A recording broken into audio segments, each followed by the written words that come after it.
If you're over 50 and most of your retirement money is still sitting in a 401k, this may be one of the most important conversations you hear this year. Think about it. You might have only 10, maybe 15 working years left, some of you even less. The decisions you make in that 401k during your 50s and early 60s can easily mean the difference between running out of money in your 70s or having enough to breathe, to travel a little, to help the grandkids, and to sleep at night. There are 6 smart moves you can still make inside your 401k before it's too late. Things like grabbing every bit of employer match, using the special over 50 catch-up rules, fixing your risk level so one big crash doesn't wreck you, slashing hidden fees that quietly eat your returns, and planning for taxes before they ambush you later on. In this episode, we'll walk through each of those 6 moves in plain English, so by the end, you'll know exactly what to ask HR, what to click in your online account, and what to bring up with a financial professional who's actually on your side. If a few simple changes today could protect the money you spent 30 or 40 years building, would you take 25 minutes to really understand them? Stay with me, because one of these moves, about fees, could be quietly costing you tens of thousands of dollars if you ignore it.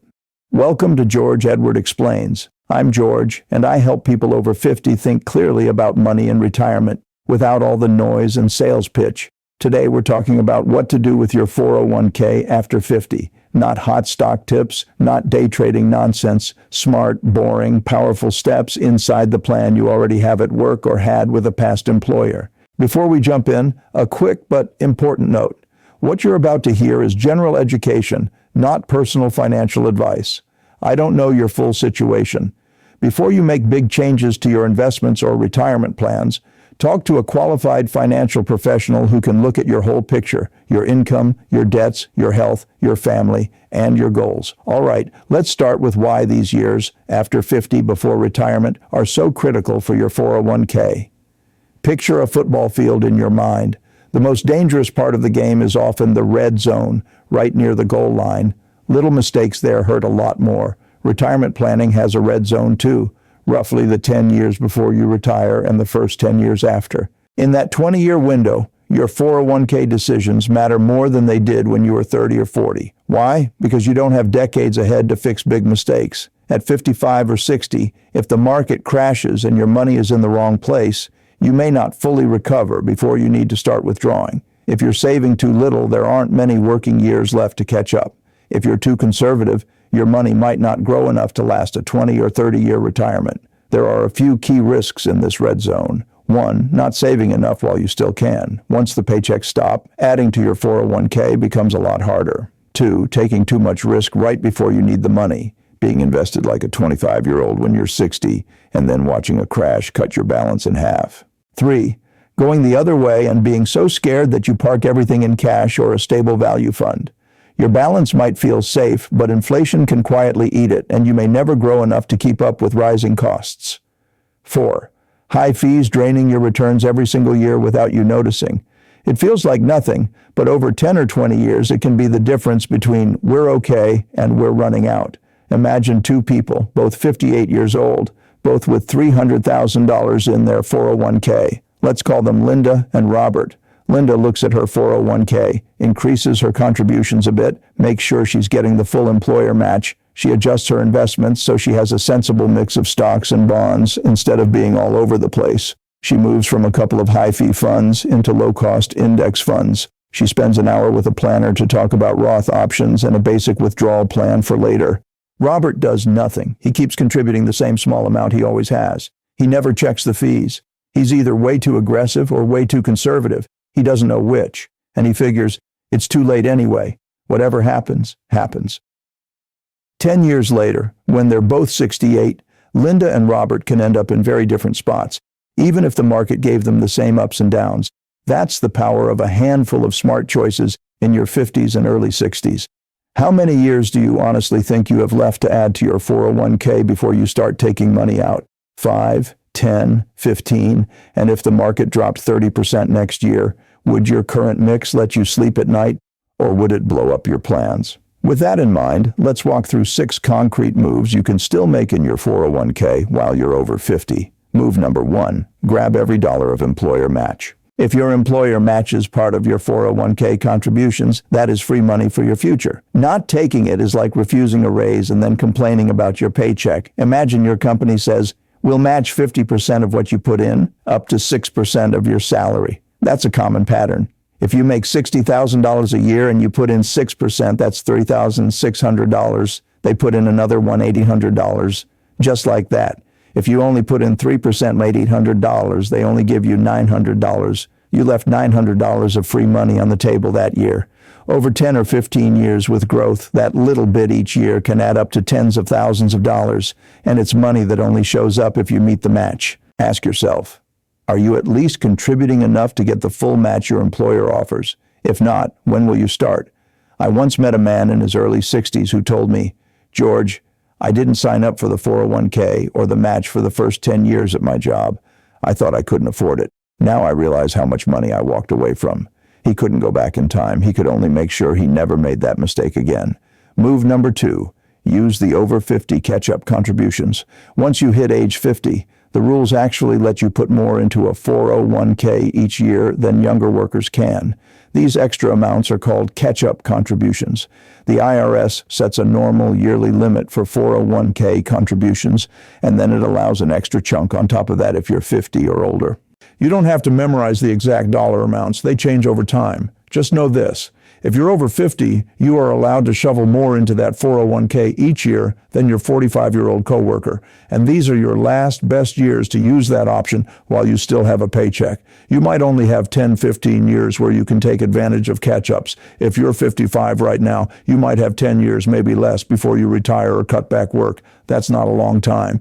Here's a simple idea. What if every raise you get from now on goes straight into your 401k, especially into that catch-up bucket, before your lifestyle ever notices it? Your take-home pay stays roughly the same. Your savings rate goes up. It's painless because you never get used to the new money. If you're 55, how many more years of catch-ups do you really have left? 5, 10? Those years will go by faster than you think. So, step 1 and 2. Make sure you're grabbing the full employer match, and if you can, start using the catch-up room that only people over 50 get. Now that we've talked about how much you put in, let's talk about where that money goes inside your 401k. That's move number 3. Move number 3, fix your investment mix. Get your risk level to match your age and needs. Inside your 401k, your money usually doesn't just sit in one big pot. It's spread across different options: stock funds, bond funds, sometimes a stable value or money market fund, and often something called target date funds. Think of it like this. Stocks are the growth engine.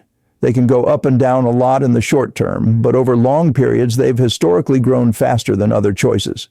Bonds and stable funds are more like shock absorbers. They don't usually grow as fast, but they often don't drop as far when markets fall. Cash is, well, cash. Safe in the short run, but slowly losing purchasing power if inflation is higher than your interest. 2 very common mistakes I see people over 50 make inside their 401k. First mistake, being 100% in aggressive stock funds, just like they were at 25. It worked great in good years. Then a big downturn hits, like 2000 or 2008, and their account drops 30 or 40% right before they plan to retire. Suddenly, their safe retirement date has to be pushed back, sometimes by years. Second mistake, getting scared and going almost all into cash or stable value funds. Their balance stops bouncing, and that feels good. But over 10 or 20 years, if their money is barely growing while prices keep rising, they lose ground. They may not run out of dollars, but those dollars won't buy as much. As you get closer to retirement, you usually want a mix. You still need growth because retirement can easily last 20 or 30 years, but you also need some safety so that one crash doesn't ruin you. So here's a simple question. Have you looked at your 401k recently to see how much is actually in stock funds, how much in bond funds, and how much in cash or stable value? Not the fund names. Those can be confusing, but the categories. Many plan websites will show a little pie chart if you click around. If not, HR can sometimes help you read your statement. If the market fell 30% this year, could you emotionally handle that with your current mix? And if you couldn't, wouldn't you rather adjust now than in the middle of a panic? One option some people over 50 use is a target date fund that's designed around a retirement year near when they plan to stop working, say 2030 or 2035. These funds automatically mix stocks and bonds in a way that becomes more conservative over time. They're not perfect, but they're simple. Another option is to build your own mix. Maybe a broad stock index fund for growth and a high-quality bond fund for stability in some ratio that fits your comfort level. For some, that might be half and half. For others, maybe 60% stocks, 40% bonds. The right answer depends on your age, your other assets, and your nerves. I've seen people, including myself, years ago, ride the market up with too much risk and then get hit right when they needed the money. The pain of watching a retirement date slip away teaches you to respect risk. Fixing your mix while you still have time is a gift you can give yourself. Once your mix roughly matches your age and risk tolerance, the next quiet killer we need to talk about is fees. That's move number 4. Move number 4, slash hidden fees in your 401k. Every mutual fund or managed option in your 401k charges something called an expense ratio, a yearly fee taken from your balance to pay for managing the fund. You don't write a check for it. They just skim it off behind the scenes. There may also be plan-level administrative fees. The problem is not that there's a fee at all. The problem is how high it is and how quietly it compounds against you over time. Imagine two funds inside your 401k. Both aim to track the same index, let's say a broad U.S. stock index. One is a low-cost index fund that charges 0.1% a year. The other is a more expensive, actively managed fund charging 0.9% a year.